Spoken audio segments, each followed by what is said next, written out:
Hitting go live now.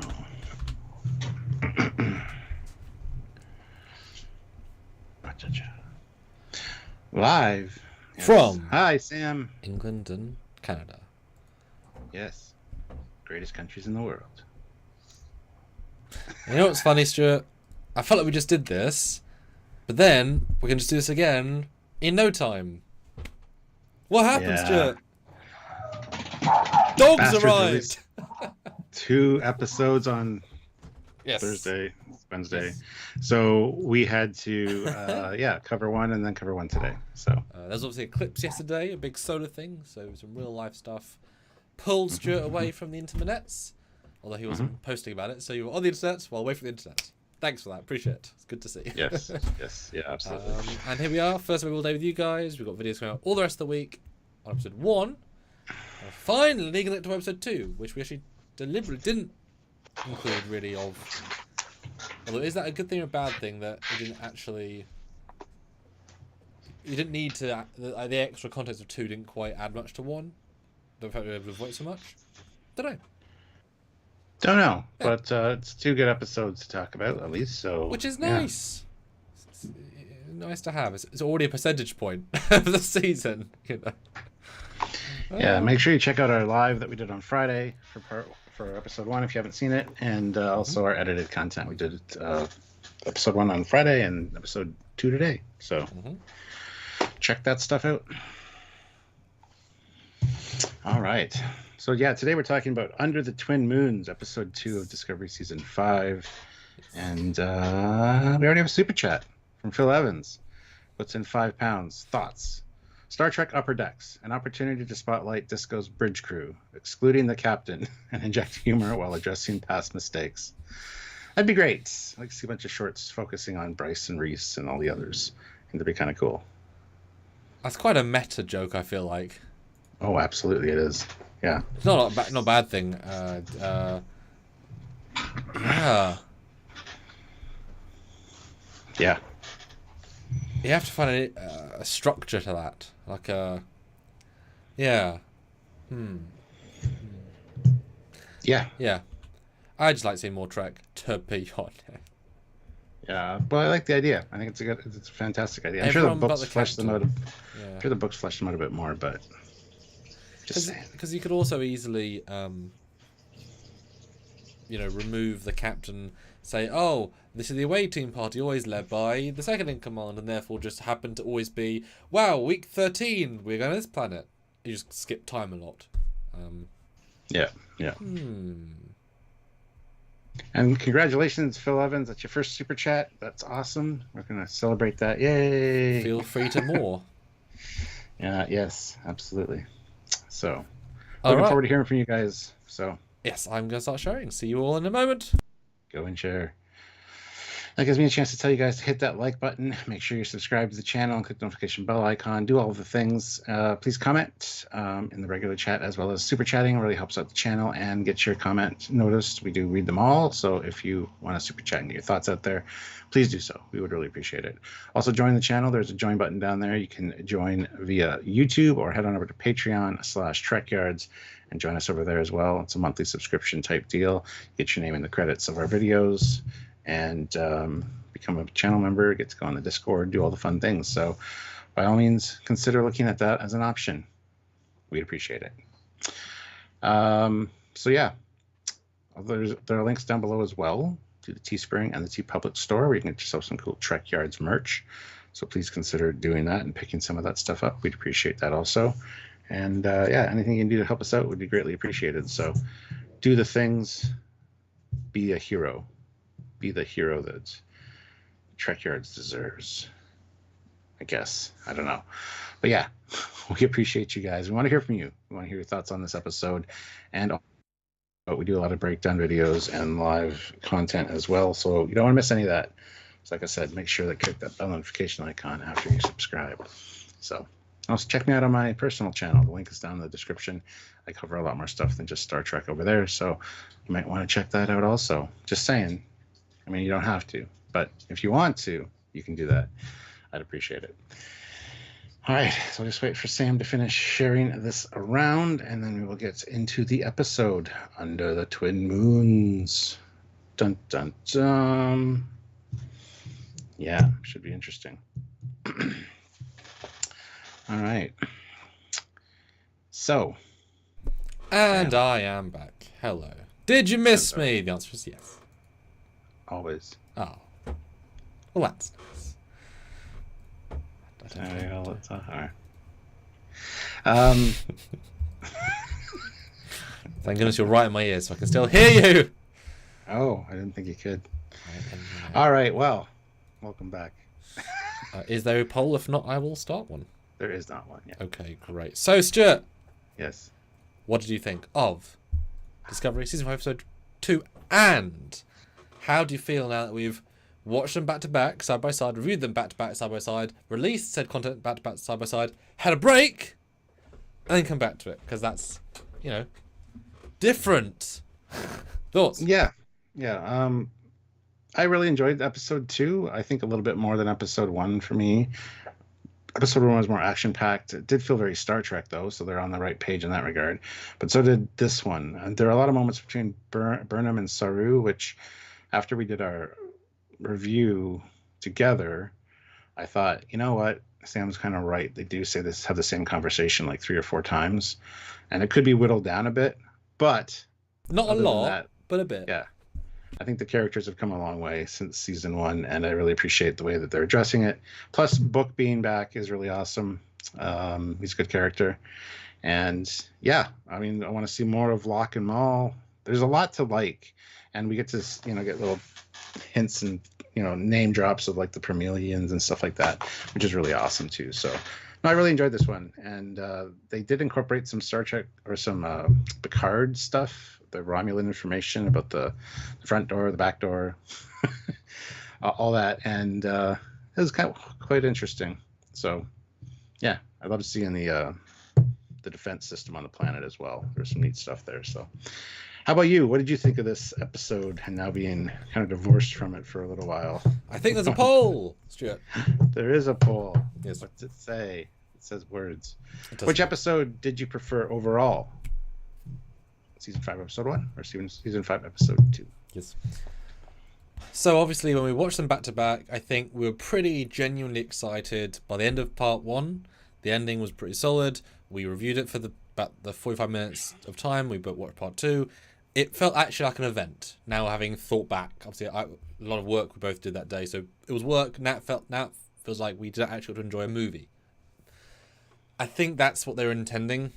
And I see why they made part 1 and 2 kind of one. Because I think you take them side by side, you notice the differences more, I think. Because they're now separate. Without we kind of get caught up in the thing. I think I like episode 2 less than I did first time. Not because it's bad, it's because the hype from 1 was helping to give me vibe from 2. Still reasonably strong. And for Discovery... Like, if this was season 1, all season 1 would be happy, right? Cool. But I think this episode, and I said it at the time, feels much, much cheaper, which is fine. First episode was expensive, I get that. But removing it from it, in watching it, I thought, okay, so they're talking in the science room, they're talking in a cheap forest, they're talking in Vance's office, they're talking in the other... It's just a lot of talking in rooms, The action bit's pretty good, although entirely is ruined by the fact that had you brought any security officers with rifles, you'd be fine. Because she does shoot the probe in 1 or 2 hits, so they're not hard to defeat if they had security. So it's a stupid situation that it does not work if you think about it. Yeah. They did make a point of addressing that, which I didn't realize the first time I watched it. Because Burnham says, have security on standby. This is a sacred place. We don't want to cause any more... Have too many people down there if we don't need to.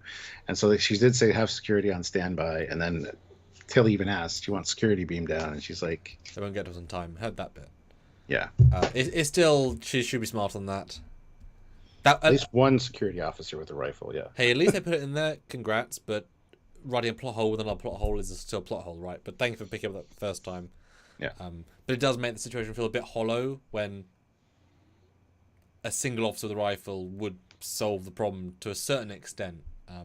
So that is odd. But they just would have got killed right away. That's the problem. Well, I would, maybe. Wrong show. Olivia, $5. Did you know there's an old ship called the Horizon? It was recently rediscovered in a nebula. Your mission, get in, hit the like button, and get out. Okay. That's two. Sorry, the power just flickered. It's been flickering for the past hour, so if it flickers and the power goes out. I thought it was our cameras. Okay. Nope, it was the lights. Hi Donnie, hi Terrence, hi Jason. Yeah, so it's like I say, a cheaper episode, and it feels it. It doesn't drag or anything, but I think it doesn't reach the Star Trekian highs of part 1. And certainly, like I said, and you just reiterated, the Saru Burnham, and I made a joke of that in, I don't know if you watched it, I edited a review. When I mentioned it in the comments, I showed 5 screenshots back to back and said scene 1, scene 2, and I found the exact same shot. And it is very much feeling in the second watch like this is the goodbye Saru greatest hits go through. Let's give them a piece together, really together, to let them have that together before they're going to be split the rest of the season, which is fine. But as I said originally, because how tall he is and how short she is, the framing of every single sequence is almost identical to the point they all feel identical.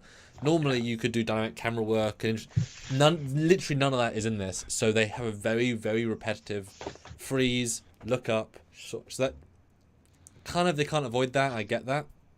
Doesn't make it a better episode for it. The captain, I don't remember the name of, Rainer, excellent. He really stands out as the MVP of this one, especially as he's ostensibly in the wrong is how they present him, like he's in trouble, but the fact that what he does and the way he does it shows a lot of class, and he's really doing a super good job. I liked one scene in particular the second time, because I didn't know the context first time, when Booker says I'm Book to the lady, and everything's on her face, and that plays, that is a loss the first time, besides who she thinks she is. This is that I really liked the performance there, and I see why she hung up. Well, I still wish she'd mentioned money in that goddamn call, because you're not saying Starfleet will get you, you're saying let me buy it off you with Starfleet money, and he didn't even get to that point, and he should have started with that. But that's whatever. And Adira's just there. I had some problems with her. This super minimal, and I thought, where the hell's the bridge crew? Again, feel sorry for the actors. Like, they're looking at the scripts every time, like, oh, not in that one. Not even an attempt to, like, they could have had a comm. Or maybe they said the guys on the call, maybe that was one of the bridge crew, but couldn't they just cut to the bridge crew saying, Lieutenant, and someone like, they could have, or Detmer could have said, we've arrived, like something. Just, I have a bad feeling they had like Bryce, Reese, Detmer, and Awashikam all in for like 1 or 2 days of filming to film all their scenes for all 10 episodes. Yeah, I mean, it does save budget, of course, because if you know you're only using for 6 episodes, you have to fine. But they're not characters, and it's sad because this new captain's great. Vance is fantastic, or much more chill, but things are more stable. I like that. And the President far less chill, but she was dramatic. I like that. So it's a scene where the scenes they put more effort into, I think, really sing, where they basically bring someone else to have a big conversation with. But the stuff that's very status quo, I think, is okay. Yeah. Does that make sense? Yep. Yeah. Yeah. If this had been season 1, we'd have been thrilled. It's very, very watchable. It's there's not a lot to complain about, really, except I just talked about it for a bit. They're not really complaints, they're just notes. Yeah, very, very watchable. Well, like I said, guys, we want to hear your thoughts. So feel free to super chat in. We do want to read them all. So you guys are important to the process. And vote on the poll. Yeah. 50 of you here, hit that like button. I'd like to get to 50 likes right off the hop as well. But let's get into it. Yes. We start off with a captain's log. Thank God. I mean, it's been a problem. At least it was in seasons 1 and 2. No captain's logs, no voiceovers, nothing like that. So it's really great to see right off the hop. And they're making a giant conscious decision. As soon as she was captain, they're going, "Yep, we're logging it up." And it's like, "Yep, yes you are." They do it all the time. It's great. Yeah. But before we get into that, Ray Ricks, member for 25 months at the rank of Admiral. So thank you, Admiral. Good episode for Disco, separating from my views on Disco from first two have been fun. Preferred episode 1, concerned over Saru's decision making. Firstly, he promotes one of the least experienced officers to first officer, then recommends a civilian for the post. Yeah. He promotes who to first officer? I don't know who he promotes to first officer. I don't know what they're referring to there, but suggesting to Burnham that Booker would make a good first officer is like, what? The thing is, from a purely conceptual point of view, what does she need? She needs this. It's a good choice. From a purely technical perspective. But as soon as you start saying, yeah, he's not Starfleet, he's not been in the Academy, he's not got discipline. Things he kind of has a discipline. It's an illogical suggestion, but that sort of person's a good shout. Except you want to sleep with him, which of course makes it some, conflict of interest a little bit, Anyway, Burnham goes on to talk about what is our purpose, what is the meaning of life, our 42. existence. Yeah, exactly, yes. So she's talking about this quest to find out find who the progenitors are. It's last time on. Yes, and we get to meet God, essentially, is what it is. Or they're looking for God. Yep. But yeah, we get another shot of the progenitor. Yeah, cool. It helps to ground it. It helps to ground the episode. You could totally skip it, but it's pleasant. Yeah. Oh, Tilly. Yeah, I promoted Tilly. What was that? Season 3? Season 4? Season 3, I think. His she first got promoted officer? to first officer. Yeah. Yeah, that was a bad choice. Yeah, we thought it was a stupid decision at the time too. From cadet to. Yep. But then we get to a good redress of the bottom of every set for the future. Cool, works well. I like. I've certainly noticed this now even more so. Discovery, their thing is we make our prosthetic team love prosthetics. We're just gonna keep burning money to make new prosthetics. They're amazing. Are they important? No. Do they talk? No. Are they characters? No. They just look really cool and we want to win Oscars. Because who is this guy? Doesn't matter. But that's a lot of money to look that good. But it looks great. Like that's what Discovery does. Everyone's got their own thing, and that's like their thing. It's just like, okay. Right, be in makeup for 2 hours just to sit there. Okay. Aussie though, $2. Shuttle bay doors closed and open and closed and open and closed and open. Was it open? I thought it was closed all times, this one. Well, shuttle bay door is closed, he says. So yeah, I think this one. I was just referring to our video where we're looking at the doors. You did skip one or two little things right in the first scene. First of all, the dots cleaning off the sand was hilarious. Love that. Yeah. And also, Saru's glad that he can go on one last mission, and it almost builds up to a little bit of "don't go on this mission," with like I'm 1 day away from retirement. That old trope. Yeah. And even on the planet, I was like, oh, is something going to happen to Saru? But anyway, it's a nice little moment between the two of them here. That's the first of many during this episode. I just want to point that out. Yeah, I agree. I think they all blend together a little bit more for me. But the dots is funny, and we're you're right. We're addressing dry dock repercussions. It might be quick and easy, as in this context, but they have said this took a while. So, yes, that was good to note. Even if it's just lip service, it's good lip service and explains why. Because the fact is, and this is actually, if this is a testament to future writing, this is a god ship. Remember, anywhere instantly or within a minute or two. So they had to explain. They didn't have to, but luckily they did. How did Darth Maul and Agent Locke, Halo, how did they get to planet first and deal with the security system and get thing before they even? Because they both left at the same time within minutes, right? Like distance is still relevant in Trek, and they've only got warp apparently. So, force them in dry dock for half a day. Cool. Or I hope more than a day, but cool. But we might see that quite a lot of, oh no, the ship's so damaged, we've got to be in dock for 2 days. Oh no, the baddie's got to a place before us. If only we can spawn instantly. Yeah, which is okay. Good to address it. Yes, indeed. Now I'm looking at this prosthetic makeup, and it looks, zooming in, it looks like it might be CGI, at least in CGI enhanced. Oh, the eyes. Yeah. Yeah. Yeah, the blinking's probably CG. Just to make it easier. Yeah, probably. That's not worth it to do a full CG face for that, but blinking is an easier thing to do. Yeah. Yeah. So what do you think of the president of the Federation this time? Because I think she gave a pretty different performance. I don't know if it's different. She's definitely. I think she might have a little bit of a problem with Rayner, kind of personally, but right. Okay. I'm picking up on. Because I don't know how often he's been a thorn in her side, but he's been a captain for a while, and he does say here that he made a point of causing issues now because the Starfleet Corps of Engineers has to go in and help this planet. Yeah. So I think she's just annoyed, and I think she's actually, it's quite appropriate for her character. So I just mean last season she was a little tonally a little bit different, but there's also way more stress going on. I mean, a little bit, just enough to notice. I'm president of the Federation, and you're expanding every day now. That's the whole thing. You have a lot of meetings every day, and this is a goddamn it kind of one.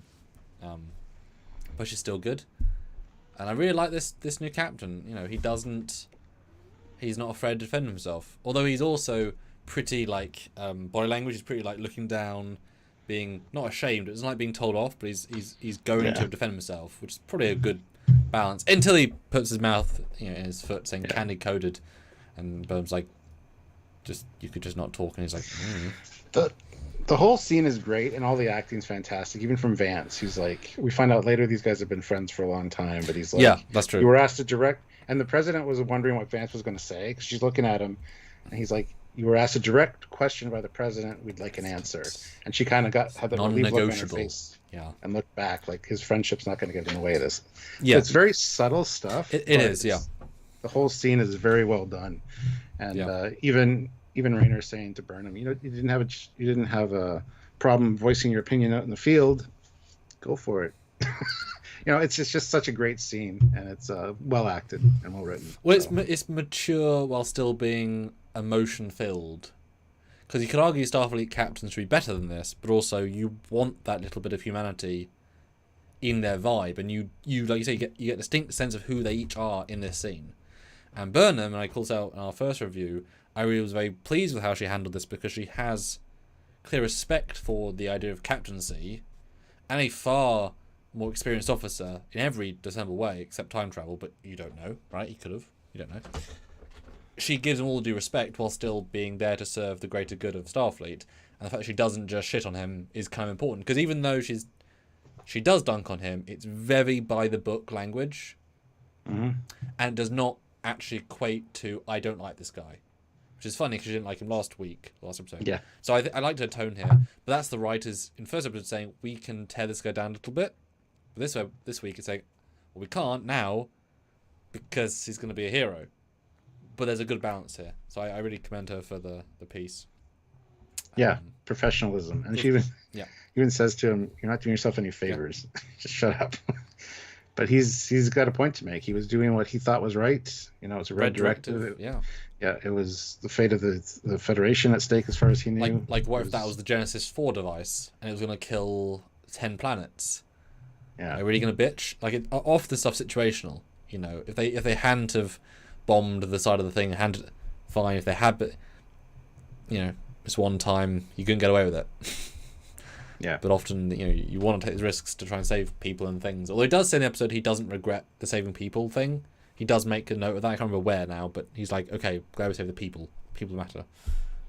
Yeah. But Vance calls Burnham for a word, and we have a walk and talk of do well on this mission. We've got, Book's going to be going with you. Hope that's okay. Hashtag no choice. Yeah. And that Dr. Kovic will be monitoring things and all that. So now, what do you think of the new sets? Because that's a brand new corridor. It's very white. I like them. They're nice and futuristic. They kind of match this whole aesthetic of Starfleet that we've seen from the outside, Starfleet headquarters. And I know they're going to play a massive role in Starfleet Academy. Because they're right there. Yep. And that's what I thought when watching it. It's like, oh, they built a set. Obviously, it's just walls, but they built a set. Yeah. But at least it's not reused in the Discovery sets. Well, exactly. Yeah, this is a nice indication of we are committing to doing, because we like the politics stuff, and this is better than them just standing in the office room every other thing. I will say, thoroughly generic. Of course, they're white, but thoroughly in keeping with the art style of the era. So that's a double-edged sword of it's clean, simple, and curved, because that's the tech. That's what they go for. And also, it's funny. My dad said, in fact, when he watched it, why don't they beam? Like every time they walk, you're thinking, why don't they just beam? But of course, the point of this is not to go anywhere; it's to walk and talk. You know, the walking is part of the exercise. Small thing, but it's funny to be like, why are you walking? Yeah. But it's fine. Then we got a Burnham and Book scene. Hollow and Mouse. Queen is there too. Grudge. And then she's like, you really impressed Vance. And he's like, well, we won't be able to drink anytime soon. Yeah, he says you're surprised friends now. Surprised he hasn't thrown me back in the brig. It's a bit harsh. Go where I'm told. It's a bit harsh, really. Yeah. Just go where I'm told, and I'm told to be here, so I'm here. But he says it in a decently, like, hey, it's all right. I'll do my time kind of way. It wasn't like a dickish way. Or a too annoying. Yeah. Which was good. Yeah. Yeah, and she mentions this is Saru's last mission for a while, at least. And we hear about Action Saru. I still don't quite get it. I don't either. But that's okay. Like, it's a thing they've said, I get that. And he has done some action, but when I think of Action Saru, I think he's been taken over by a thing and, like, on Pavo, and he's just like, Argh! It's like, that's not... I would consider him not an action character, personally. Not sure where that came from. Ooh. Next scene, they go to the Twin Moons. Last thing. The one thing that started to be the second time, now knowing the plot, the dislike I felt going from the I quite like them future aesthetic back to the goddamn season 1 bunk set. You know what I mean? Yeah. The most hard cut back to reality of, oh, that's the aesthetic. Like, I dislike those sets in general so much. I like the other ones. It was like, oh, really? That's the interior of the Romulan ship from TNG era. Can't you tell by the windows? And also, Hollow Mouse I don't think worked, because I don't think dialogue quite made sense. But they vibe well, and she's trying. Yep, sorry, next scene with a pretty good bzzzt out, and the door's closed. Yeah, and they do get to the moon, and Tilly's like, the clue from the diary under the shadow of the Twin Moons points us here. Love the focus shift as well. That's really nice. Yeah, to a double solar eclipse. I just had an eclipse yesterday. The irony of it all. Yeah. Anyway. Although that's never plays into the plot because it doesn't. It's daytime, so. Oh, it doesn't last long, so it's fine. But... Well, I know, but I mean, in the sequence, there's a shadow underneath, yeah. And that doesn't play a part. I was expecting some sort of. I don't need it to be, but it's a very deliberate visual of the shadows. Yes. But just don't go the bit with the shadows. Fine. So we find out this is a Permelian burial. Yeah, boy. If you don't know who the Permelians are, they are the species from the episode Booby Trap. That were flying starships while men were still using spears, I believe Picard said, something along those lines. Yep. So, yeah. And it's one of those ancient alien races that were advanced at the time, not advanced now, but they helped define early star travel. And also, they were in a war. They made very, very vicious, simple weapons that were so destructive that they killed their enemies in a war with, and then themselves too, and they've been entirely eradicated from the galaxy. It's that, a good cautionary tale. Second time around, though, this scene felt thoroughly boring, with how boring the set is. The character's not talking with much energy. I don't know. Tilly's pretty good. She's very her. But I like the future stuff. I don't find the contrast very good. Yeah.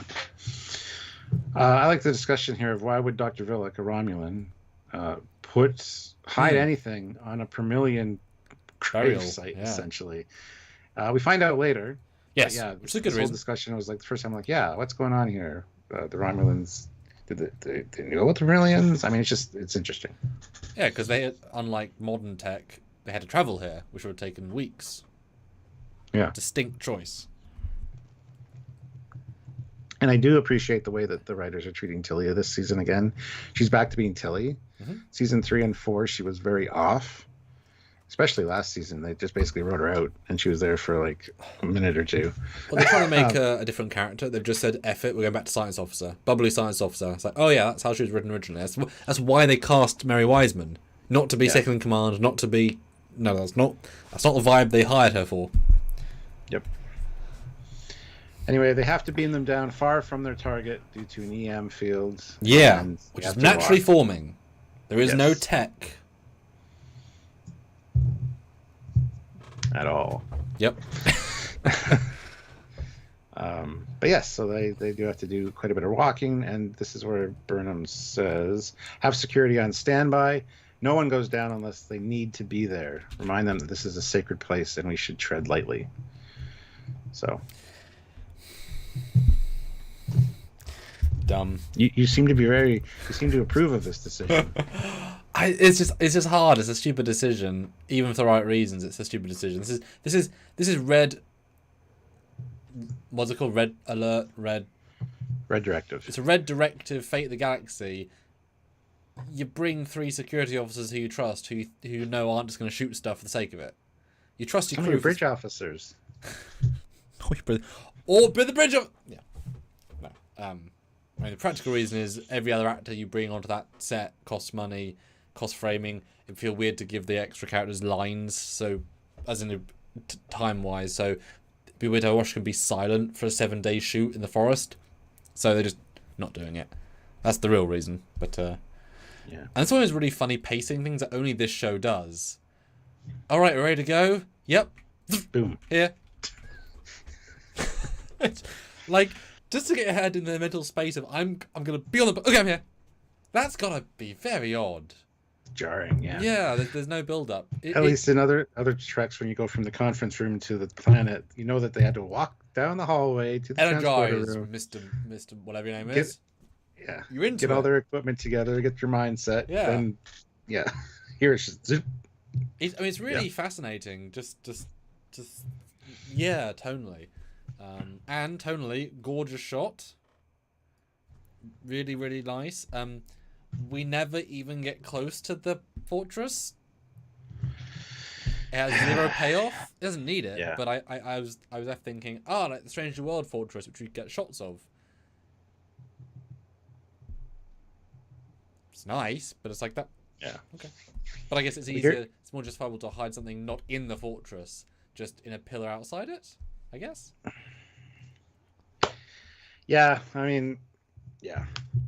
We get the dialogue here that the temple is directly underneath the solar eclipse of the double moons. So that's the location. So we do get some kind of explanation.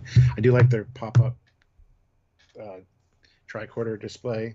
It's very video game like. And it's very, very notable how they use the tech in this episode. They have a little hand gesture which represents a physical tricorder, and they scan, and that's a general scan. I don't know if I've ever got the logic before in season 4 of how they do that tech. So I liked they have a vibe now. But I have something to say on this in a second, this shot.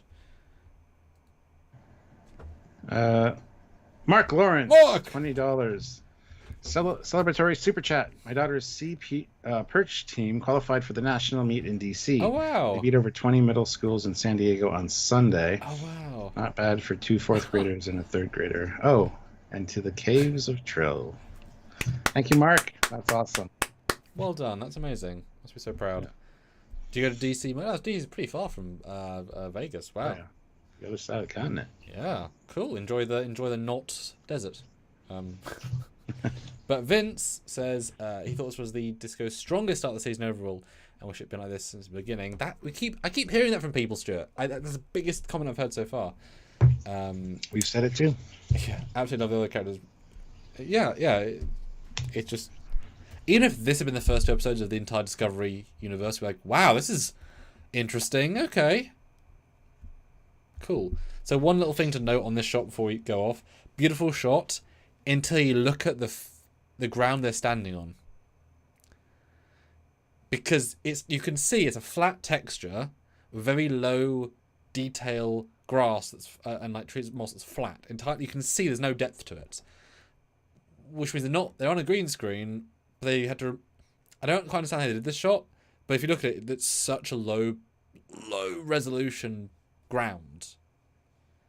Like worse than video. But you're not supposed to be looking at that. You're supposed to be looking at the building in the distance. But can you see what I mean? Like, is it visible? Yeah. Did that stand out to you, or did you entirely miss it? Because I saw it the second time for sure. I didn't notice it at all. So. Yeah, it's just really oddly low fidelity, like blurry. And Zachary points out something that a lot of people have mentioned too, that this episode reminded them a lot of the TNG episode Arsenal of Freedom. Yes. Yeah. And for obvious reasons. So yeah. Yeah, because if I zoom into this bottom, this bottom of the frame, guys, you can literally see. I know you can argue depth of field, but that's not how it would look. Like this bottom bit is so weird. You can even see the edge of the texture hitting the edge of the cliff. It's really strange. I don't know how they did this shot. I thought the digi doubles potentially, but they're too good for that. Yeah, weird thing. And now starts the cheaper shots. People in forest. I know it well. They're saving thousands every frame. Yes. But it looks nice. Like, no complaints. Just it feels affordable. All right. So we jump back to the ship and we get Book going into sickbay to basically get the skinny on Locke and Maul. And yeah, I got Love Culber. He's like, "How you doing?" Well, I've been doing. That's what you've been doing. That's how you've been doing. Great. And he also gives him a huge hug. It's great actually. I don't remember them really sharing moments in the previous 2 seasons though. Well, he's the psychiatrist, so he's got to look out for him. Oh, off screen, yeah. But I feel like this was like and we can now put them together. But it was so genuine. Like castmates have hung out in the green room, for years. Yeah. But I don't know if the characters have much chemistry. And yeah, I like his gentleness of psychiatry in this. He's always trying, but he's not trying. Great balance. So Book's too good a character to talk down to. Mm-hmm.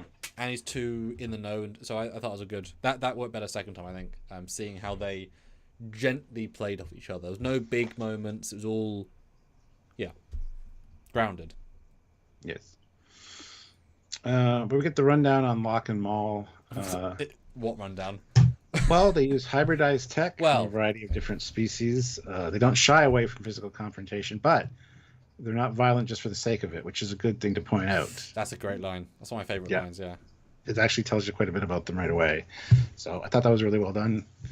And Book takes a look, and he's like, see, they got these starships on their tail, and they take time to do these style points. They're just having fun being together. And Culber's like, being together is important.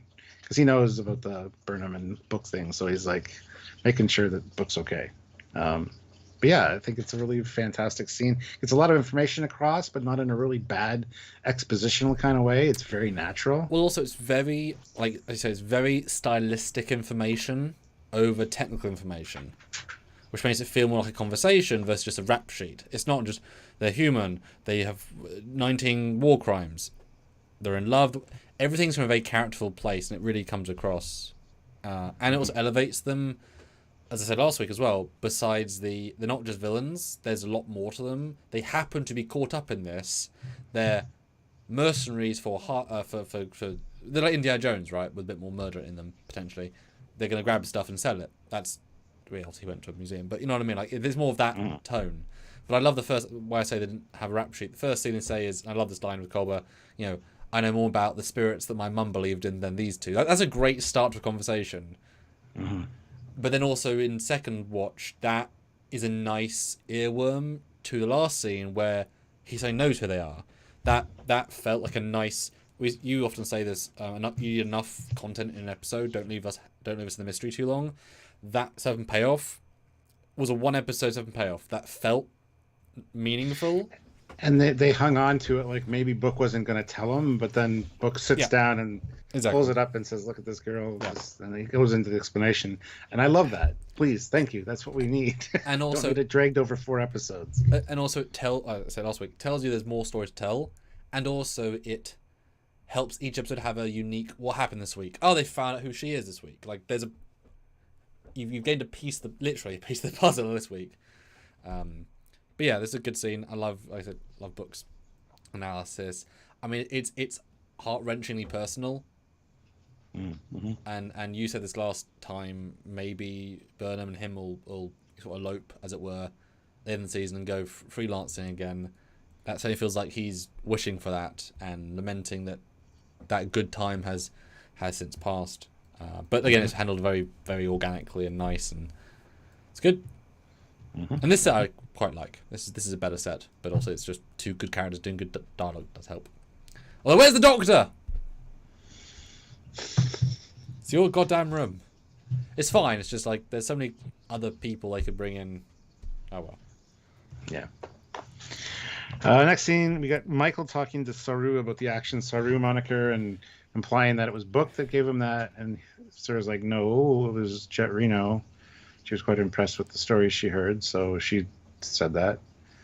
And then I found it odd the way that she was talking to Saru about it. Like, oh, he never told me that. Like, he doesn't tell me anything anymore, kind of thing. It's just. Well, she's putting out a super personal perspective, and he's not. You feel her headspace. Yeah.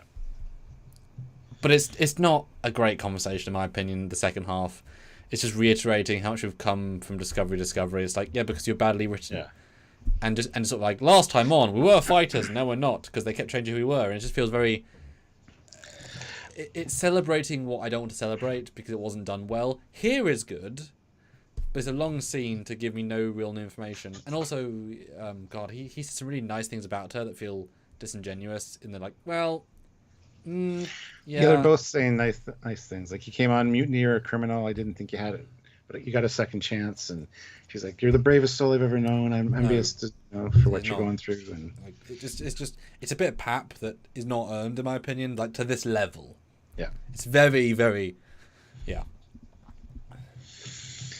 This is where he offers the piece of advice about Book. And he's like, Book, my number one. He stands his ground even in difficult situations. It's like, that's what she needs. So that's good. Now that I don't think he was implying that he should literally be her first officer. I think he means somebody that is like that. He was implying if she liked the idea, he could take it, but not pushing for it. That, I think, is, again, a really nice setup. First watch, I thought, that's a ridiculous idea. Well, I'd love to see him on the bridge. That's a nice idea. It's a ridiculous idea. He's not in Starfleet. He hasn't done the training. You can't just stop promoting people from civilian to commander rank. It's ridiculous. But on second watch, it works again. An earworm.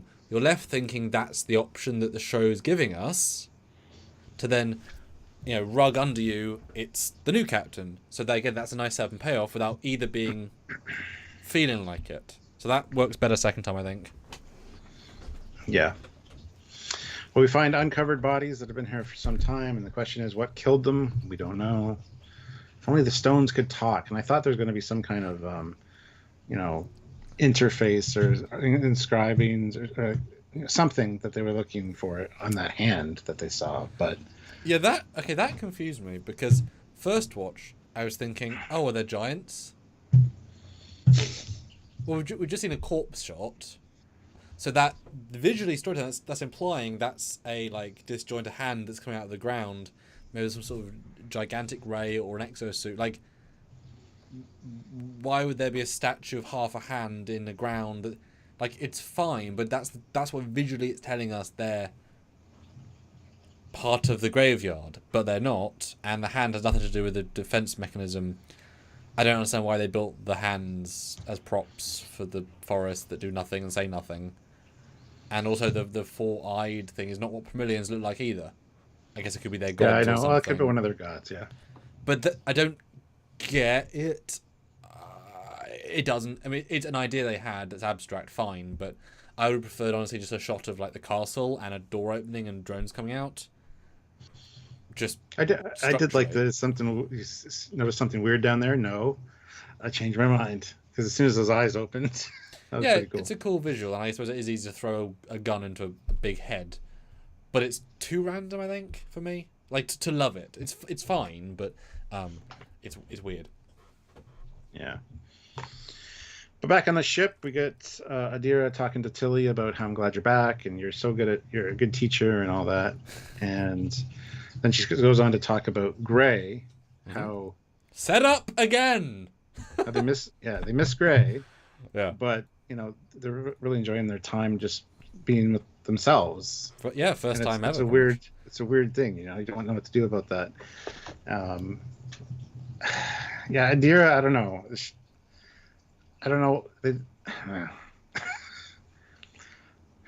The way that they act in this episode is really odd because she's always all over the place and fluttery and all that, and it just seems like they wrote her better initially, and again now I don't know, maybe I'm off on that, but when they're trying to solve the problem, it's just so chaotic.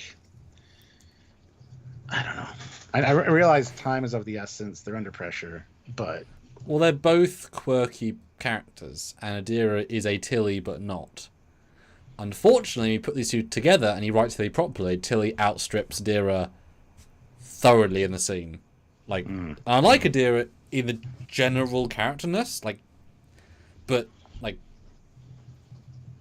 unfortunately, and Adira's meant to also be a genius, but if you put two geniuses together and one's the hero lead, Adira's don't put them in the scene.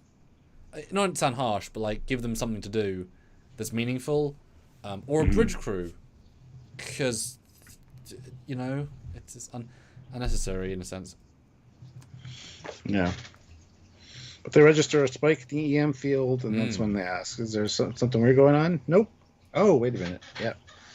And I got to admit, those eyes opening was a cool visual, and then the probes coming out, that was really fantastic. Yeah, I like the head a lot. Just don't like the arms and such, because I don't understand the. I guess it would be as if it was a statue that fell down, but... Yeah, that's what I think they're implying, because later there's a full statue that shoots at them at the end. Yeah. From a distance. But they should have been, hands should have been right next to the statue. The way they frame that, it's not. It's a walk away, I don't know. I guess just bad cinematography. But yeah, the eyes are cool. And they hide under a hand. That's important. Or a foot. They hide under a foot. Oh, and they make the joke about running out of limbs, which is funny. Who lost a foot? No, it's fine. That is funny. And the drones are okay. Nothing special. They blend in quite well.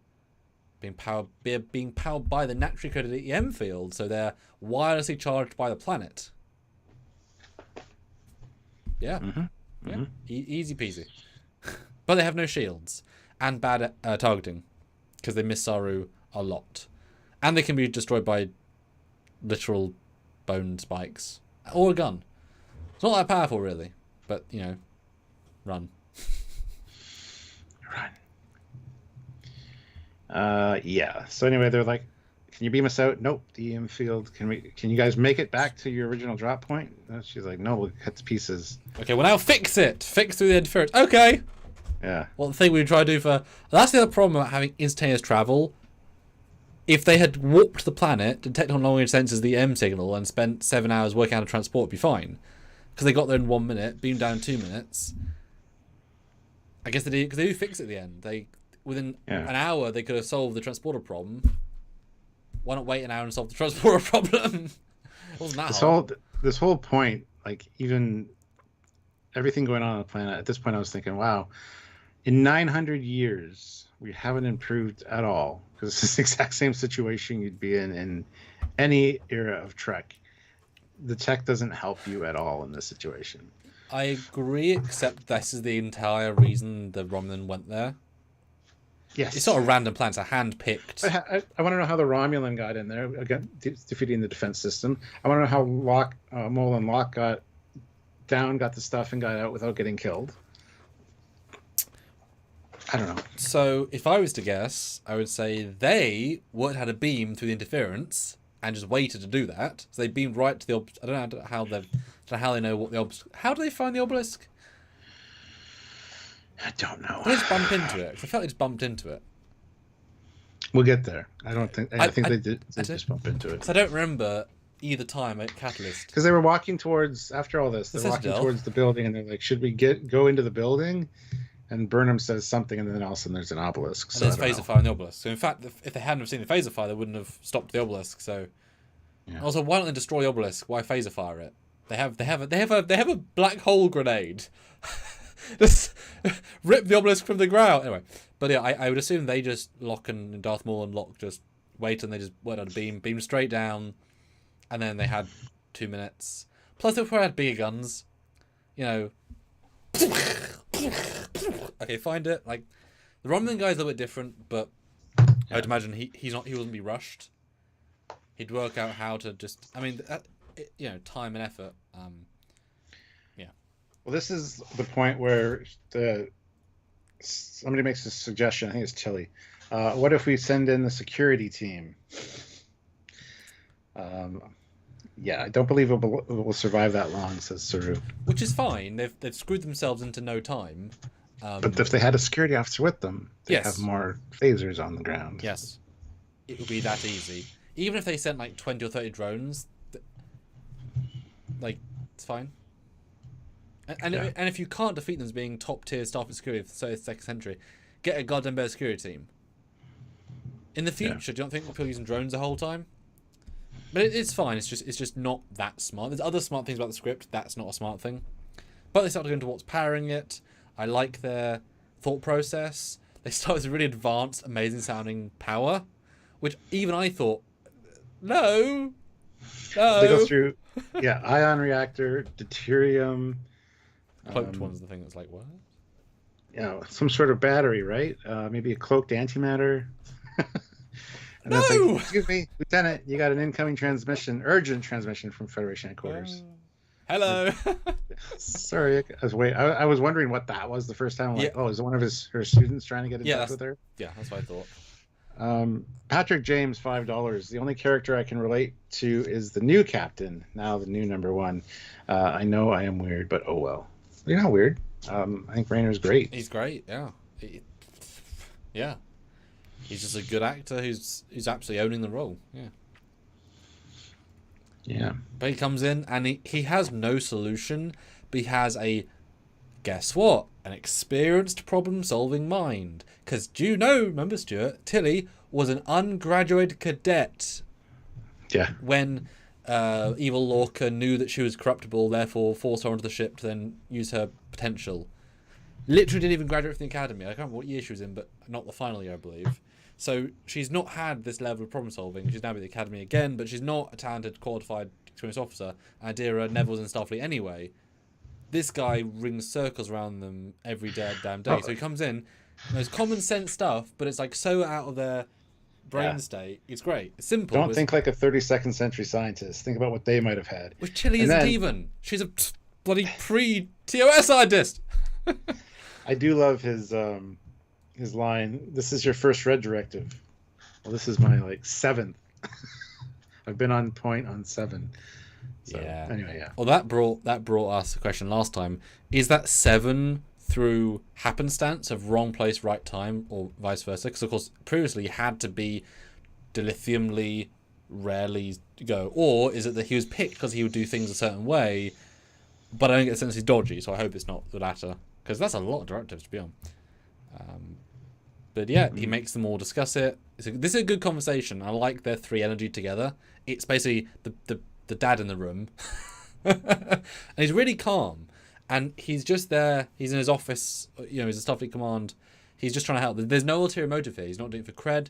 He's not doing it to get himself off scot-free. He's just doing it to help save and solve the problem. And it comes across as so genuine, It's a really good energy here. Yeah, harnessed gravity waves, gamma ray bursts, electromagnetic waves, EM field, dun dun dun. Yeah. What a shock! And I'm always like, "You're welcome." Yeah, and then leaves. Yeah, doesn't even need a credit. No. Yeah. Yeah, so the drones all swarm and detonate, and the more drones come, but that's neither here nor there. They run. Now, let's see. We're talking about shutting down the planet and trying to deactivate these drones somehow. So Saru and Burnham are running through ideas. I love this bit. So damn cheap, but I love it. well, that could cause a chain reaction throughout the entire system and destroy what we came here to find, killing us in the process. So we got to disconnect the system, they decide. Then they have to scan it to see how it interacts with the EM field to get that information to Tilly. But the drones are back, and there's this whole conversation about, I'm gonna draw their fire, and Saru's like, no, let me do it, and it's like, no, you're gonna get married, and Trina would kill me. It's like, well, she'd only want me to do my job. And right at this point, I'm thinking, is he gonna get like wounded or killed, or because it feels like that, Yeah. And a little flickering light on his armor too. Nice touch. But yeah, he decides he's faster, stronger. He makes more sense for him to do it. And you do see him run. My God. So Burnham just sucks it up with a sad face and he's like, okay, bye. Do what you gotta do. Luckily, we're both hero characters. We're not going to die.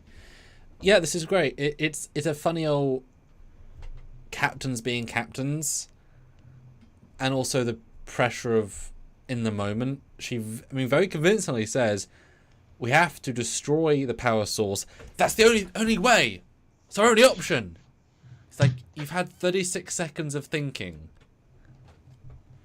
It's not your only option. And within 1 minute, it's not your only option. But I understand a captain has to be decisive, right? But that shows how silly... I think it's kind of a meta-commentary of how silly those lines are. Especially in Discovery. Like, the only thing is not... Don't do the violent thing. And they do. They do not do the violent thing. And the solution is great. That said, EMP doesn't affect their anything at all, even though it's a 32nd century EMP. It does say, they do actually say EMP affects our equipment. Why not theirs? But it doesn't affect them. I know. That's what bugs me. Yeah. We don't even need the guns again, really. But it's odd. They throw it in as a giant thing. And it's a cool thing, but it's like, it would have been nice if... And it would have been fine if like all their lights were off. When they came out together, they power back on to an automatic EMP redo. That would have made more sense because they use both phasers. Yeah. On a discharge, toss them in. Yeah, but and then Saru's running, but I'm like, why don't you just generate another phaser? Yeah, which they don't. If it hasn't affected your equipment, they do that. They do that right after that. Way before the older machines power back up. Or two. Didn't even think of that. Or generate one before you hit the EMP field. Or, you know how the phaser can become a rifle? Yes. Use your speed and strength. God damn it, Stuart. Why didn't she make a rifle? Why didn't she go... Good, I got 4 rifles. Oh, damn it. All I'm picturing now is the mask. Yes! All the guns. Triple rifle, yeah. Phasers everywhere. Oy vey. Yeah. It's like I said, it's not that smart a sequence. It's trying to be smart. But it's kind of not, especially as, Saru avoiding fine, that's classic trope. But then one of them shoots at Burnham, she just turns, shoots it in one. What? I guess they're not that hard to win against. The tension really drops by the end of the sequence. It just makes no sense. He gives her his phaser and then starts running. Just generate another phaser and shoot the drones that are chasing you. I know more will replace them, but... The point is to buy time, not to run away from those particular drones. I love how most of the drones follow him, but one veers off and heads towards her. Mm-hmm. That's cool. And then he also shoots them with darts and they blow up as if they're not protected against bone. Like, I know they're 2,000 years old, fine, but they're hovering laser battery drones under kill. The hell are they vulnerable to little darts? Because organic spike darts. It's not as if Saru evolved to shoot metal killing darts. These are Vihari post evolution darts to kill predators who are organic. It's dumb. It's and you didn't need it because the tension was fine. Like, the tension was what it was. Or make another gun. It's an unnecessary and stupid thing to do that hurt the scene just unnecessarily. And you're right, you could have made another phaser. Dumb. Yeah. But as you said, he kills him with his darts. No effort at all. But the we EMP get a was cool, great. That was nice. yeah, the EMP. Yeah, I was gonna say get a cool EMP effect. And I did notice that she's now saying, "My communicator must be not working anymore because I'm yelling at you, but my suit still has power. Why is that?" Because her lights are still on, but she has to yell. So what is it, Burnham? Otherwise you should just communicate with the guy, but your lights are still on. And you make a gun in about 30 seconds. Doesn't make a lot of sense. I don't really get it. Neither do I. And is that them making a new gun, or is that they stored like 5 guns in their armor? Because they're very different proposals. That's a very good question, because they're talking earlier about the power packs on the phasers, so maybe they have enough energy or whatever to create a certain number of power packs. I don't know. Because I like it if they're clearly they're being dematerialized into a buffer. If they've got like 5, because why wouldn't you have multiple phasers? Cool. Yeah. Then just do many. Make Neo it. It's fine. I like the little line here of, now we know why he used this as a hiding place. Yes. Unless he had a disruptor and could shoot them. It's exceedingly well defended. Yeah, 4 drones that are easy killable come out to attack you at any given time. And they miss. But I know what he means. Mm-hmm. Then he gets Stamets trying to figure out this symbol, and it's like 2,453,972 possible pattern matches. He goes, oh, at least we're making progress. Well, in fairness, yeah. Yeah. But Book wants to make a call. A dark comms call to Locke and Maul. And he said earlier in the previous scene with Colbert, he's like, these guys are like thrill seekers. Let's give them a cliff, see if they want to jump off of it. So they set up this comm and contacts them and basically says, I know what you got is hot. I know that Starfleet's looking for it. Do you want to sell it? Because he used to be a courier, so he knows all about how they work. And he instantly sends it. And Culber's like, did it work? Yep. Doesn't appear to be working. Okay, it's been 10 seconds. It's the old trope of once you call somebody, they're like right there at the view screen. No. What if one of them was on the bathroom, on the toilet? Yeah. Like they're both standing on their ship, that 1 second waiting. It would have been nice to have a little fade there, or a time jump. Yeah. It doesn't matter either which way, but it's but I do commend them as a show. I assume it will go forward. That they are trying to include them as much as possible in the actual episodes and finding reasons to have them in. A lot of holograms of them. They keep popping up in every other scene, that they can. So I wonder if that they're going to be in the season quite a lot. Mm-hmm. Guys, we are at 64 likes. We're going to end the poll with our 55 votes. Guys, keep super your thoughts, comments, and questions. We'd love to get your feedback and support the channel. What we do here at Trekyards. So I asked, which episode did you prefer overall? And looks like there was a turning of the tides. 55% say this episode. Interesting. Patrick James, $5. Thank you, Samuel, for the dart comments and the phasers too. It wasn't all Sam. I'm here too. 64 likes. Let's get those likes up. We got 75 people here. Let's try to get to 75 likes if possible. But yeah, keep these super chats and the conversation coming at us. We appreciate it. We'll have a new poll up here in just a second. But yes. And no, Ozzy, it's not his child. We'll get into that later. Soon. So. Vince says, I hated that Book knows that girl goes along with the small universe trope. Yes. But to be fair, she's a courier. She's in that line of business. He used to be as well. It's fine.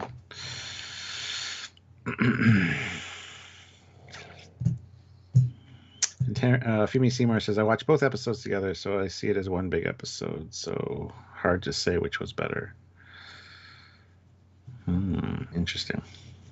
Well, we did as well, but we had to watch it as a duo as well. Yeah. Okay, so the new poll. Do you wish you had this had been Discovery Season 1. Would you have entirely changed Modern Trek? Yes.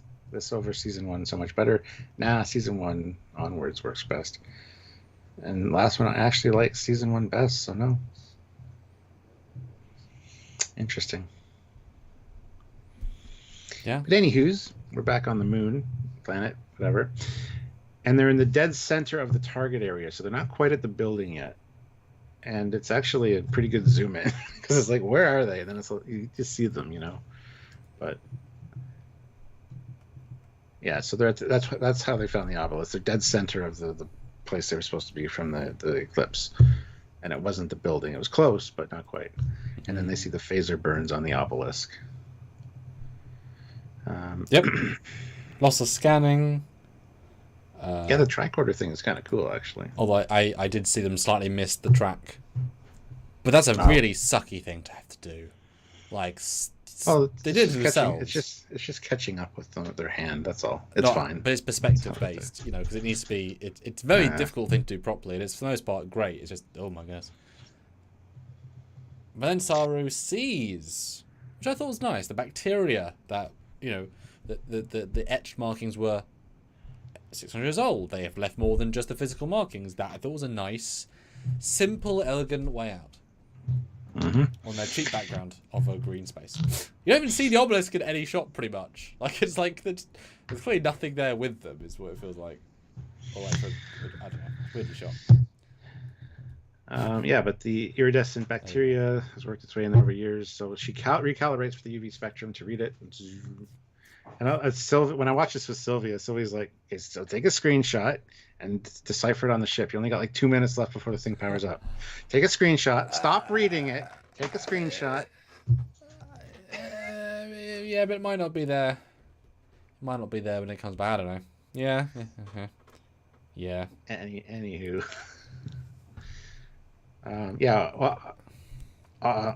Opaline waters call to you. This is the clues. Yep. Thoughts are shared, which seems to point to Beta Z. I'm like, that's a very large jump, but okay. I thought Beta Z as soon as they were saying it, but I also thought Trill. I actually had both in my head. Yeah, so me too. But there are only 4 verses. They need a 5th. They don't know where the 5th is. They go through the whole process of... Which actually I like, because you can very easily assert that Darth Maul and whatever her name is, they don't know that Romulan verse would have 5 lines. Because that's pretty specific to Romulan culture. And if Romulans are now Navarians, that's not, you know what I mean? This is 24th century Romulan trope stuff. So I actually kind of like they missed that. Which is obviously the same thing. If the Romulan put 4 accessible, 1 hidden, you'd have to know about all the internal stuff to even think to look for a 4th or 5th. That's great, I thought. Although it is kind of funny in the next moment they talk about the secret back door. It's not a secret if everyone knows about it. Which is how I feel like it's like only for our friends and best allies and family, or anyone that knows the story. Like, everyone just go to the back, wouldn't they? I'm definitely a trusted friend because I know to go back door. But everyone does. You know, like, it's a weird. You know, it's like getting what do you call it? Getting the animal style in and out, or whatever. It's like, oh, it's a secret menu. It's not though, is it? Yeah. Like, it's, you know. It's just funny the way they say it. But back with the Locke and Maul conversation. Very Brooke. dark. Who are you? I'm a courier, former courier like yourselves. Sorry to disappoint, but it's not for sale. Oh, okay. I didn't hear him say that. Yeah. Oh, okay. Oh, that helps that bit. And he's like, yeah, but you make a mess and Starfleet's on your tail. People start talking. You're not going to be trusted couriers anymore. Bigger than us. Yeah. He says, I don't know if you're running from something or to something, but you're running. And all you've got is each other, but you're in way over your heads. Let's make a deal before it's too late. Blah, blah, blah. And I love her response. The diary is Romulan. Federation's got no claim to it. We saw it first, finders, keepers, and all that. I don't know. I think it's a great conversation. Let's see. Having a hard time believing you're a former courier with what's coming out of your mouth. And he says his name's Cleveland Booker.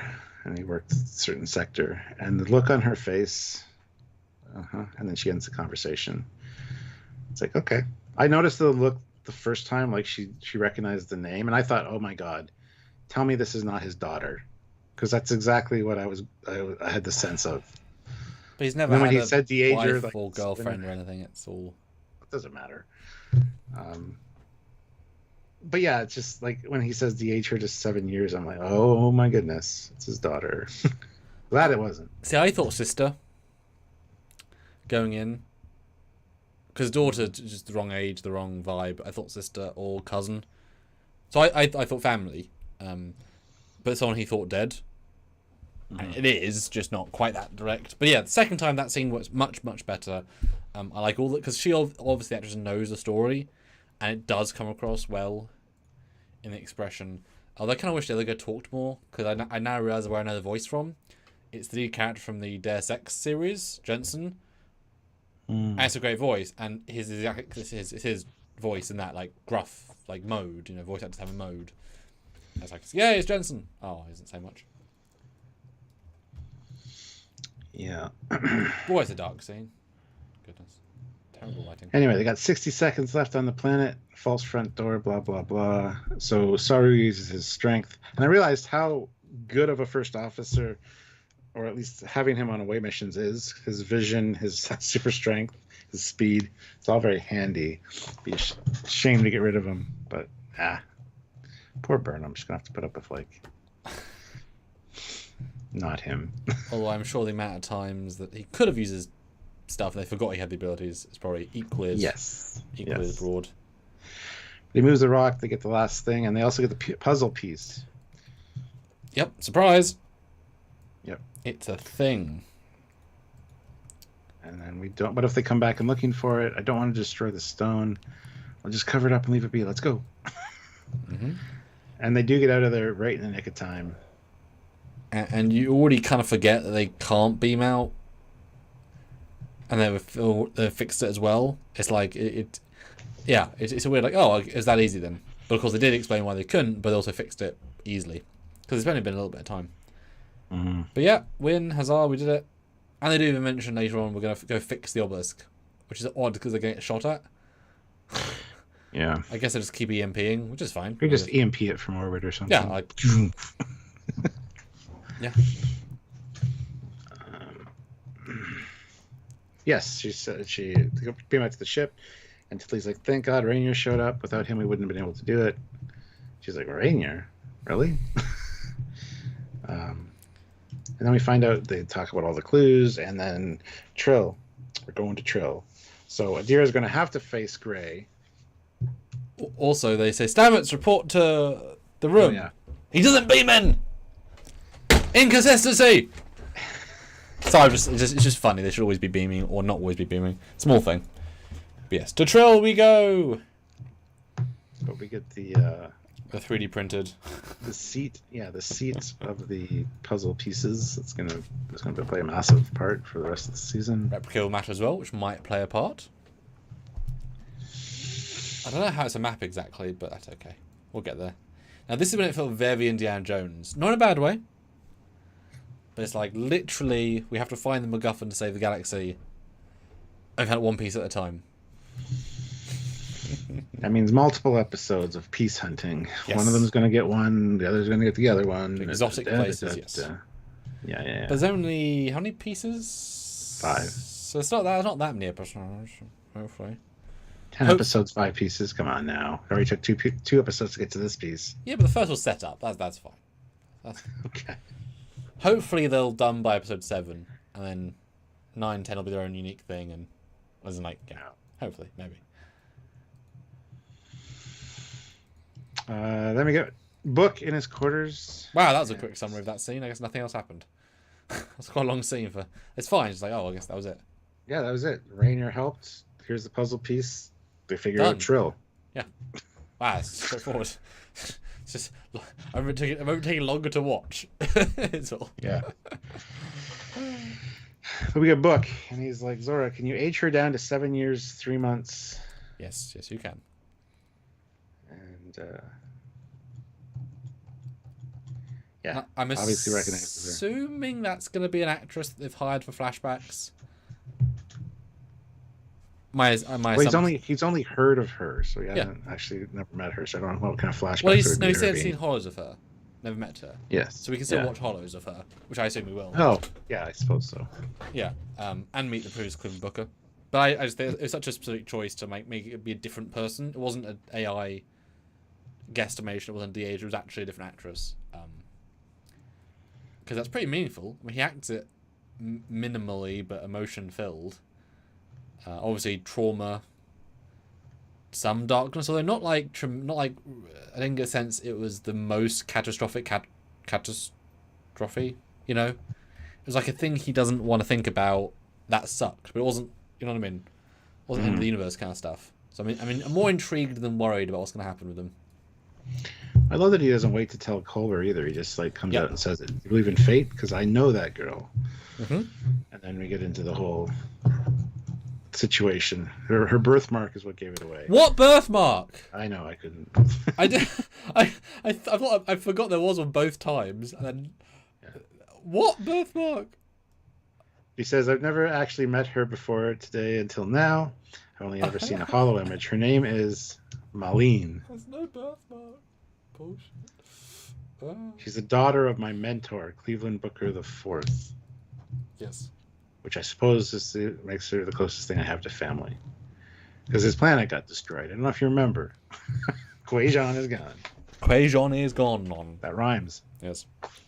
But that also, you know, unbeknownst to them, like, you know, we've now given this horrible situation for him, new lifeline. So I could be something really meaningful there. Although it's again not played that way. It's interesting. It's an interesting tone. Although there's nothing to say Booker's from Quajon, nor her, because he's a you know traveler person. It's in his galactic universe. Yeah. Not literal family, like DNA, species, just family. Then we get Saru saying goodbye to Burnham in his quarters, and I'm like, who's going to want to live in his quarters? Nobody, because they're going to keep it like that, and it'll be like an arboretum. It's kind of nice. Yeah. I thought it was poor set decorators there to do all that for one scene. It's a lot of faff, really.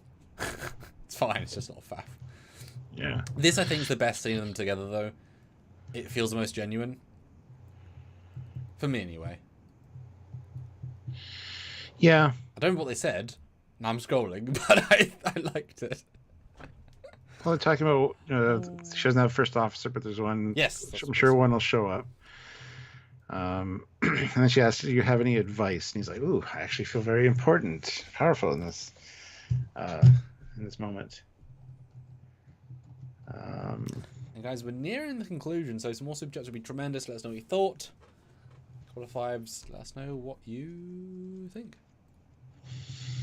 Yes, please do. Hit the like button too. We have 69 likes. I want to get to 75 or so. Yes. What's his advice? I simply encourage you to continue forward as you have. One cannot predict what is to come, but I find that when I give myself over to the journey, trust in the process, one might say there is always great meaning in that. Wherever I may eventually arrive, I also advise you not to touch the swap kelp while it's in bloom. And then she goes on to say, you know, I had a second chance. Thank you for giving me a second chance. And that's it. Done. Yeah. Then we get a nice little scene advance, which I appreciate. Very human. Domestic life, yeah. Yeah. Kids shit everywhere. Because that was a giant thing of the season 3. You know, the galaxy sucks. My job sucks. Everything sucks. My family's not here. Yay, we solved the universe somewhat. My family can be with me and I can finally have meaning. And so he's mellowed out a lot. And I like going straight from this very... I mean, I'm not a dad yet, but I imagine this is such a common thing. Learn the homework that you've forgotten because A, it was 40 years ago, 30 years ago. But also, this shit gets harder. For some reason, you know, what you don't need... I mean, I don't use algebra anyway. Who the hell does? but we have to relearn algebra to help teach our kids algebra, knowing you won't do anything No, for them. that's the teacher's job to teach them. Homework. I had enough trouble getting through it myself, and then just to get the passing grade, then I could forget about it. I'm not relearning it to teach my kid. That's a teacher's job. I tried helping with homework. Sylvie did a lot of the helping with the math stuff. Anyway, regardless, it sucks. Yeah. But they talk about Rainier, and he's like, well, I hope we'll be friends after this, but I asked him to take an early retirement effective immediately. Friends for 30 years. And that was a kind of a bombshell just thrown in like it's nothing. Mm-hmm. I mean, you've got not that many captains. I mean, I guess people want promotions way. Like, just throws it out. And it's very flatly acted in a good way. They've been friends for 30 years, and Rainier makes a point of saying he's been in Starfleet for 30 years. So I wonder if they served together at some point as, like, lieutenants, captain and first officer or something. Maybe Rainier was his first officer. That's true. Because they've met on, you're not going to know everyone in Starfleet, obviously, so you met on an assignment, yeah. Yeah. Yeah. But it's a good scene. I like the tone. And this is another use of the phrase, but the world has changed. I tried to talk to him and help him see it, but he won't hear me. Yeah, which is kind of sad, because, like, Byrne, everyone was living one day at a time to keep everything together. So those captains had to do a lot and survive, and now it's like, wow, a year and a half on, we're already so much past that you can throw away captains who have been loyally supporting you for 30 years. Kind of harsh, really. Like, when you think about it. And I know that Winston Churchill was a great wartime president, not a great peacetime president. I get that, but just Prime Minister. Thank you. It's not a president. Thank you. You should know that. Shut up. Oh, I wasn't there. But you could have assigned him to like a small ship, because retire is it's not even like he feels old as an actor, as a character. Yeah. Trek lived to be like 160. He's like 70, 65. Like it's odd. It's odd. He didn't even get anyone killed. Yeah. But obviously they go that dark because we know it's not meaningful in about a minute and a half, right? So it's. But that whole thing of the world's changed, that's like the third or fourth time they've said that in these last two episodes. And it really irks me, because I have trouble believing that even in TNG people would say, the world's a very different place. You don't see things as a world. You see it, you're going from planet to planet. It's the universe.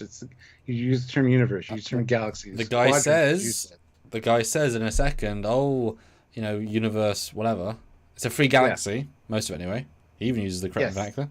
Exactly. So I just hate the world's changed, which they say a few times in these episodes. It just bugs me so much. That's not how your mindset would be in the future when you see your home planet maybe once every couple of years. You know what I mean? Like, unless world is just your world, your personal world, but I'd hate it. It kind of bothers me. Unless he watches a lot of 21st century TV shows. I mean, maybe.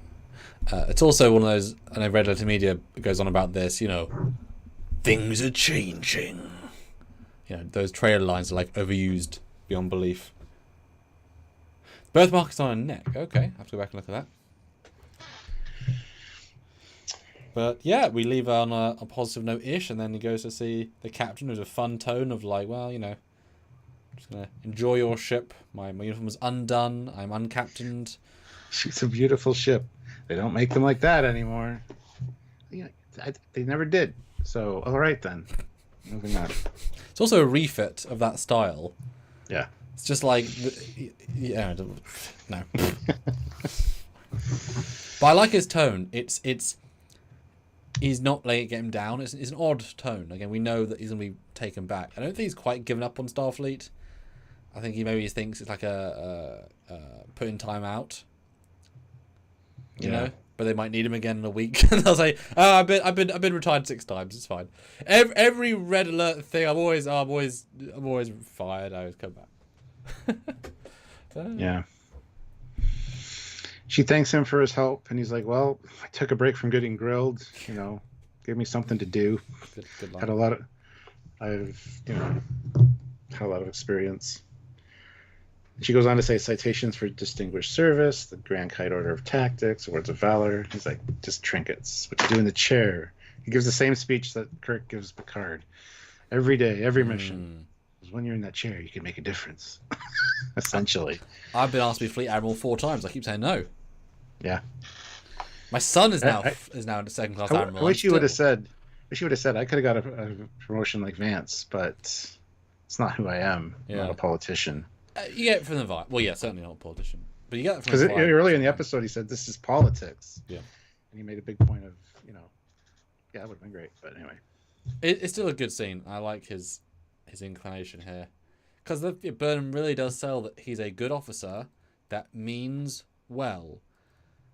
But he does, just like Kirk, he takes some big chances, but they're always motivated, or at least we haven't seen all of them, but like they feel motivated by the right thing. Because you can do the right thing for the wrong reason, the wrong thing for the right reason. And he's like he works towards the best outcome, but he's not necessarily as careful as to how he gets there all the time. Well, like Burnham, though, she says you could like Burnham, yeah. Actually. It's like Burnham, well, just the way she says it here, you could have told the board exactly what they wanted to hear.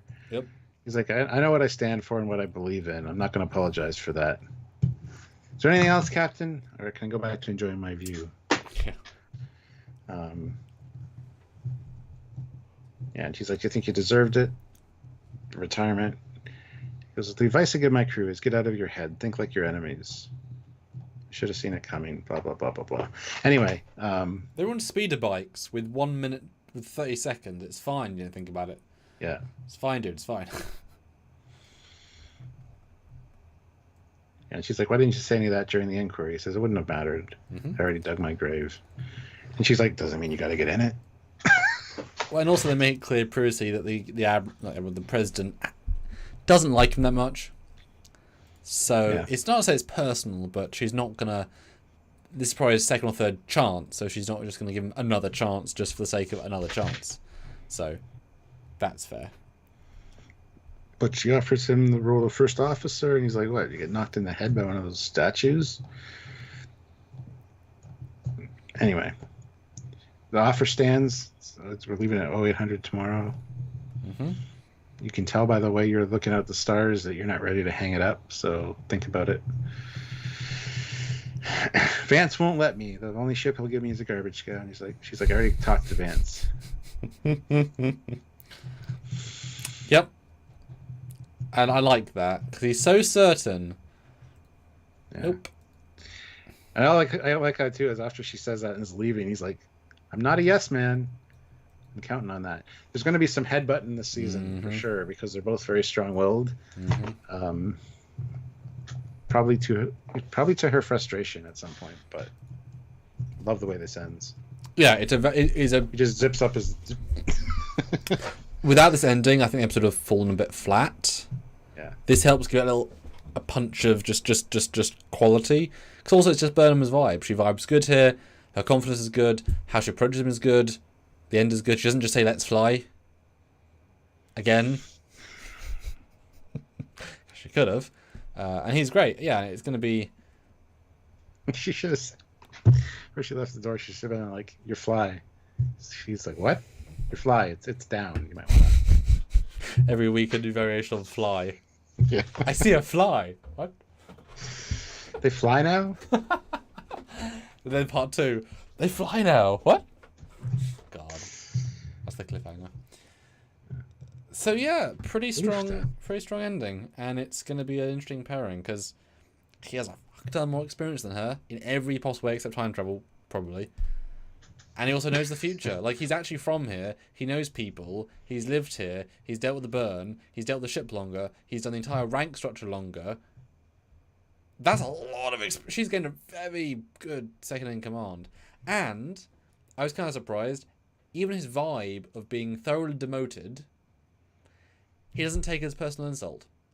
Like, he takes it as the saddle, as long as I'm near the saddle, I can make a difference. It's not about me and my ego.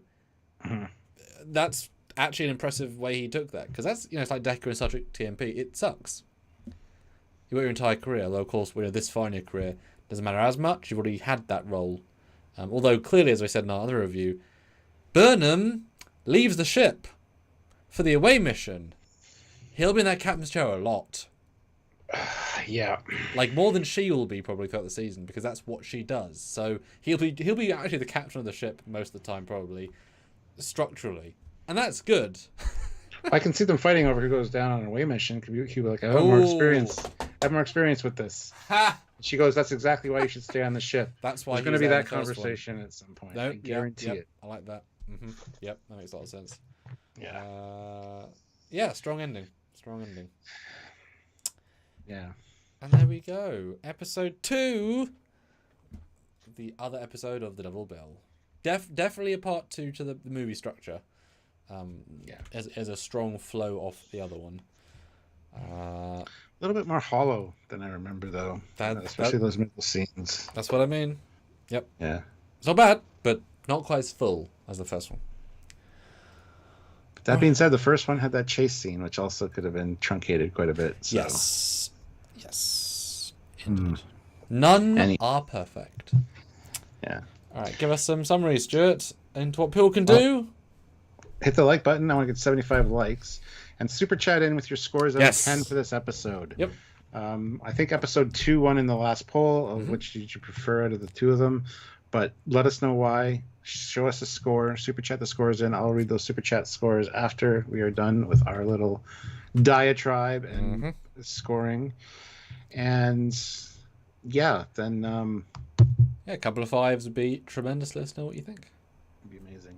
Yeah. Okay, Stuart. That's my name. It is. I can't wear it out because I said it a lot over this time. A lot. So Captain instead. I don't think you've ever called me Captain. A lot of people call me Captain. You never call me Captain. What's up with that? So, Bob, what did you think of Season 5, Episode 2? Fred! And now in our review retrospective, how do you feel? Tell us your thoughts. I think our discussion pointed out a few flaws in this episode. And that middle part with the planet, as cool as it is in some scenes, it is a little bit prolonged. That being said, the pacing in there was pretty good because they're always getting shot at or something was going on. There was always a rush to get things done before the system came back online and stuff. So the pacing is not the problem.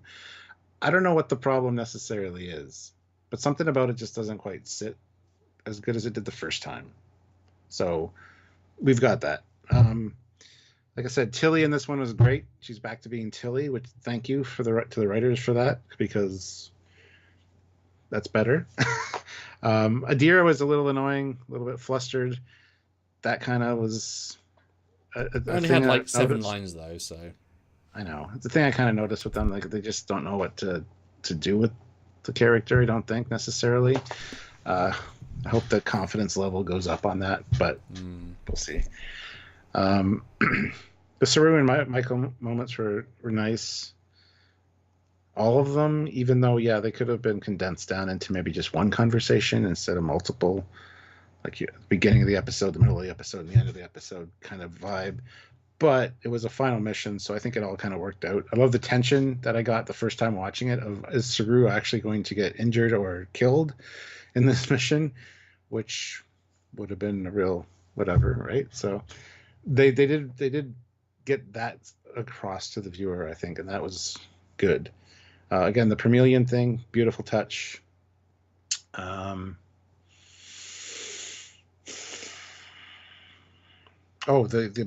book using his being a courier to talk to Mullen Locke, I thought was interesting, and then also the fact that he knows her it's kind of one of those. Of course he does, right? But I think it was done well. Like, it's not his daughter, it's not his sister, it's somebody that's like daughter's his namesake essentially. So there's that distance, but there's still that closeness. It'll be interesting to see how it plays out, because she definitely recognized the name, obviously, because it's her dad's name, but it'll just be interesting to see how that plays out. And the fact that we know from this episode that they're not violent for the sake of being violent, they do what they need to do, essentially, but they're having fun. They're basically like Michael and Book were a few years ago, doing their own thing. It'll be interesting to see how it all plays out. And I really, like you said, the ending of this one is what kind of clinched it for me. I think if that ending hadn't have been there and it had been such a great note to end on, I would have thought differently about the episode the first time around. I still don't know if I like this one more than the first one. They're probably about the same now instead. Like, it's kind of measured a little bit. Because honestly, that when we reviewed the first one, going through that chase, there was a lot of stuff there that just kind of irked me a little bit. So they're both kind of on par with each other as far as I'm concerned. Well, they're very different. Yes, so. Yes. I was going to say I'd much rather look at a jungle planet than a desert planet, but then again, we got so many jungle planets that I just... whatever. So, yeah. I think everybody except the bridge crew got something to do, so that's fine. Seeing the president and Vance at the opening trial thing was really great. Vance was really fantastic in this episode, and the acting in that one scene in particular was awesome from everybody. So, and isn't it sad that all of the future characters, the president, the Vulcan president, Adira, Vance, Book, they all get dialogue. The previous season characters, all of the bridge crew, the Doctor, Jet Reno, don't get anything. Yeah. I mean, that tells you something about they built characters that are interesting in a season and are developing them. They inherited characters that were not interesting and they've done nothing with them on purpose. Yeah. Because you list off all people who are the new people and they're all good. Yeah. Oh, yes. Okay, so as far as scoring goes, first for this season, I do not remember what I gave episode 1. I'll tell you if you'd like. Give you a touchstone point. Okay, let me say what I think I should give this one. Okay. And then I'll... Yep. Okay, straight gut. I'm going to say 8.4 out of 10.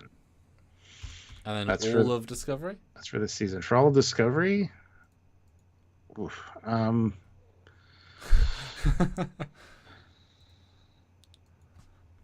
That one's a hard one, I'll admit. It is, yeah. I'll go 8.7. Okay. Would you like to know the contrast to the previous episode? Please, yes, please. Don't remember from Friday, for Christ's sakes. Well, it's a long Friday. So you just gave this episode, so I'll only do they're relatively consistent between the two of difference.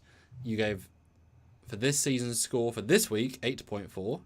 Mm-hmm. The other one, 7.6. Ooh. Which I thought was low at the time, but that's your gut reaction. Yeah, it is. And you can't change that yet, so... No, I'm not going to. I thought substantially better you enjoyed it. Well, I mean, if you watch our review, I did say I did like this one a lot more than the first you did. one. No, you did. So. Yeah, absolutely. I'm not dissing it. Yeah. How about for all of Discovery, though? 0.5 difference. Okay. That's more in line, I think. Yeah. So. Yes, Super Chat scores. How about you, Samuel? Guys, I'd like to see a couple of Super Chat scores. We're about $8 away from a cool number, so keep that in mind. Yes. So a couple more $5 Super Chat scores would be awesome. Sam will give his little opinion, and then I'll read those off. So what did you think of this episode and our talk through of it? I liked our talk. Did it change your opinion? A little bit. No, a little bit. Because this episode is not about the bigger moments, it's about the small moments they do right. It's a very okay episode. Not a lot happens, and there's a lot of staticness. Even as weird as that sounds, but they spend a lot of time just in a forest without any... It feels the same scene again and again and again, so it feels static, even though they are running, but it feels static, as all as that is. But the Vance scenes, the new captain scenes, the Tilly scenes, those are all acted well, written well, shot fine. There's nothing particularly interesting there, but they're all shot fine. So the character beats are good, which is not what Discovery used to do, so I commend them. It used to be like the cinematography was either really crazy, bad, good, whatever. The story is very much a Fetch Quest Part 1 episode. It has not got much identity around that. Luckily, that's what the other captain gives it. That Oh, okay, second in command. That's why that first and end scene, those elevate it substantially from just a fetch quest. So that's great. Otherwise, it could have been a bit more interesting. Certainly Promelian, if they'd had Promelian battlecruiser in orbit, hard to justify, I get that, but that would have been a level above, like put that attention to detail in, or on the planet, some hologram or whatever of one of the guys, like something to kind of link it in more with the premise of Promelian would have been a level above, right? It's fine, it's okay, but that would have been a boost. The security officer, I'd rather they had one or two or three and had been killed than have none and be dumb. That certainly lowers it a bit. But so some of the speedbike stuff wasn't super great. Too much Saru and Burnham. I assume it's their last set of scenes together as primary hero stuff, which is fine, but I didn't need that many and all look identical, give or take. Yeah, like I say, it's above average. There's nothing in it that's truly excellent. But there's certainly a decent amount of pretty good. And again, the average for Discovery, this is very high average, like in a, like I enjoyed this as a watch compared to like season 1 and season 2 was full of plot holes, of course. Like this is a classic dull TNG episode with some good characters. Yeah. They've kind of got there finally. Score wise, I'm pretty much going to flip from last week. I was significantly higher, you were much lower. Not much lower than you this time because of you a bit, but I think we were sort of flipped. For this season, I think this will hopefully be on the lower end of the spectrum for the season because it's just good but not great. All Discovery, that's a stupid bar. It beats enjoyment factor probably all of season 1 except the murder one, Mud's one, then whatever. And it's not boring like season 4. A lot of those episodes. There's nothing apart from the no security team. Not yet. Season 4 started off good with the first 2 episodes too. But this I still think are 2 better ones than those 2 because the second one fell down a little bit. The first was great. The second one was more good. Star Trek. Yeah, these 2 are definitely I think better. Score wise, I can't go higher than 7.3. Okay. For this season, yes, I can 7. I think the season's gonna get better. I think this is a medium bar. Yeah, 7. I think. Last week was a lot better. 7's still good, right? No shade on 7, but there's a lot they could have done to make it higher. All Discovery. I think this deserves a 7.9. I think it misses out on some of the really cool stuff of season 3, but beats a lot of stuff. So yeah, 7 and 7.9. So last week I was in the 9s. You were in the 7 and 8s. This week you're in the 8s. I'm in the 7. So a small reversal, but not super far off. Yeah. Okay. Yeah. Very respectable 7. Very, very respectable. Oh yeah. All right. Rich Klein is the only super chat score. So $10. Ten's so amazing, thank you so though, much, so Rich. Thank you. At least no flamethrowers and shuttle bay doors closed. 7 out of 10. Yes.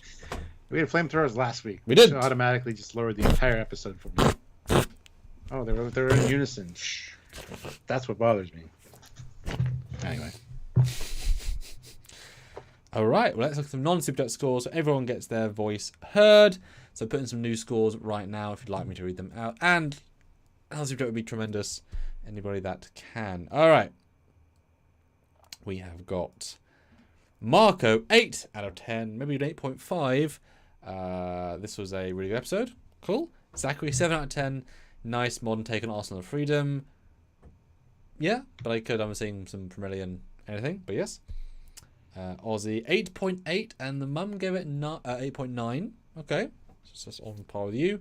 Joseph, 7.9 out of 10. Patrick, 6. Ooh, Patrick, why so low? It's the lowest so far. Let us know in the chat. Vince says Chase is his favourite TNG episode, so this is going to pull off from that, absolutely. Scottish Nightmare doesn't like the president being there. I'm fine with that. That's not military. Donnie gave both 7, which is very low for you. Wow. Only a 7, Donnie. Must have hated them. The joke is he always gives things 10s. Those are new. Matthew DeFrida 7. And Vince 8. Okay, so between 6 and 8, no 9s. Close to 9s, but okay. Reasonably broad spectrum there. But yeah, Anyway, it's fair to say that this is a good season kickoff. yes. These first two, so. Well, yeah, and if every single episode is this good, it'll be a pretty good season. We just hope for more. And that's we just hope for more. As is always good to hope for more. Raj, Warp 8.5 out of 10. Nice. What's 52 votes on the poll? Yes, what do people say? So, do you wish this had been Discovery Season 1? Wow. Entirely changed Modern Trek. The winner is yes, resoundingly, with 77%. Wow. And both Season 1 onwards works best, and I actually like Season 1 best, are tied at 12% each. Wow. That's a foot. The line has been drawn. Here. Okay. Yeah. There you go. Right. Interesting. Okay. We'll watch our edited review as well, because we both said different things. As the nature of doing them actually right there and then. We have some more lives coming out this week, guys, so stay tuned. We have a few cool ideas. One in particular, which might work, might not. We'll find out. Stuff. Yes. Things to come. Stuff, things, and bobs. Let's do it. Of course, Friday will be our next Season 3, or Season 3. Yep. Next Season 5, Episode 3 review. So tune in for that. And then we'll be back to every week, not just... Yes. We won't have a random one on Tuesday, unless they drop 2 episodes or something. Please don't. Yeah, please don't. Please don't. Yeah. Anyway. Check out other cool videos, Easter eggy stuff this week. Some fun little discussions to be watched and had. And new flip video coming soon, guys. A bit later for the next edited episode as well. So make sure you subscribe, do all the things, hit the like button before you leave if you haven't already, and join us for all the other new content we have coming out. We appreciate you guys more than you can imagine. I do. And Yes, that's it. looking forward So for to being here. chatting with looking forward to chatting with you guys about new episodes at the end of the week. So until then, he down there is Commander Coffins. He up there in his throne of above me on the L cars. I can see you, Stuart. Hello, Stuart. Hello. He's Hello. got Don't look at my skirt. Stuart, you're not wearing a skirt. No, that's right. I have nothing on. Bye, guys. Bye, everybody.